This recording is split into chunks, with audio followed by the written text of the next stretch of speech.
Hi friends! Thanks for tuning in. If you like this video, please give it a like, comment below, and take a moment to subscribe to our channel. Welcome to Sainte-Cécile-de-Milton, a lovely municipality located in Quebec's Montérégie region.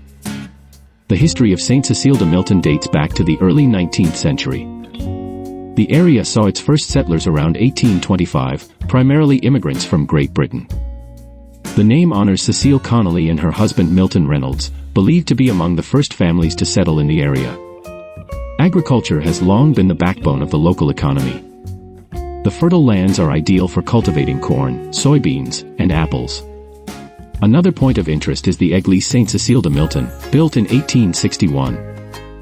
This historic church features a cassavant organ from 1893, adding to its architectural and cultural significance.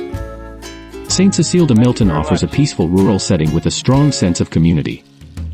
The town's scenic landscapes and agricultural roots provide a charming backdrop for residents and visitors alike. Whether you're interested in history, agriculture, or simply enjoying the tranquility of the countryside, Sainte-Cécile-de-Milton has something to offer.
Thanks for watching!